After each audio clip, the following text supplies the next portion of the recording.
CM Revanth రెడ్డిపై AP BJP అధ్యక్షురాలు MP Purandeswari ఘాటు వ్యాఖ్యలు చేశారు. బీసీలను సీఎం రేవంత్ రెడ్డి అవమానించారని మండిపడ్డారు. మోదీ బీసీ అని కాంగ్రెస్ ప్రభుత్వమే సర్టిఫికేట్ ఇచ్చిందని గుర్తు చేశారు పురంధేశ్వరి.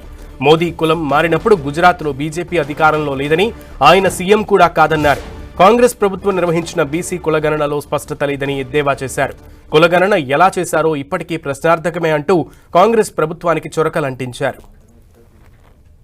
మొన్న ముఖ్యమంత్రి గారు మాట్లాడుతూ నరేంద్ర మోడీ గారి కులం మీద ప్రశ్న లేవనెత్తుతూ లీగలీ కన్వర్టెడ్ అనేటువంటి పదాన్ని వారు వాడారు.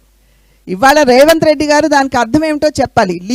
లీగలీ కన్వర్టెడ్ అనేటువంటి పదాన్ని వాడి ఒక రకంగా చెప్పాలంటే బీసీ కులాల్లో ఉన్నటువంటి వారిని ఆయన అవమానపరిచారని చెప్పి నేను వ్యక్తిగతంగా భావిస్తున్నటువంటి విషయం. ఎందుకంటే నరేంద్ర మోడీ గారి కులం ఏదైతే ఉందో దాన్ని 1994వ సంవత్సరంలోనే బీసీ కమిషన్కి రెఫర్ చేయడం జరిగింది. సాధారణంగా ఒక కులాన్ని బీసీ కమిషన్కి గుర్తింపు కోసం రెఫర్ చేసినట్లయితే ఆ కులంలో ఉన్నటువంటి వెనుకబాటుతనాన్ని ప్రతి ఒక్కరూ కూడా పరిశీలించి సర్వే చేసి ఎంక్వైరీ చేసి ఆ తర్వాతే దాన్ని రికమెండ్ చేయడం జరుగుతుంది. కనుక ఆ కులంలో అంత వెనుకబాటుతనం ఉన్నది కాబట్టే ఈ కులాన్ని రెఫర్ చేయడం జరిగింది. దానికి గుర్తింపు బీసీ కులంగా గుర్తింపు ఎప్పుడు వచ్చింది? 2000 సంవత్సరంలో వచ్చింది. అప్పుడు భారతీయ జనతా పార్టీ అధికారంలో లేదు.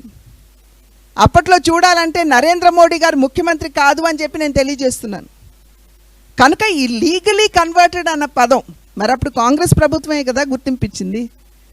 కనుక ఈ లీగలీ కన్వర్టెడ్ అనేటువంటి పదాన్ని వాడి ఒక రకంగా ఈ బీసీ కులాల్ని అవమానపరిచారు అనేటువంటి విషయాన్ని నేను గట్టిగా ఖండిస్తూ, నేను విశ్వసిస్తూ, నేను మీ అందరి మాధ్యమంగా కూడా ప్రజలకి తెలియజేస్తున్నటువంటి విషయం.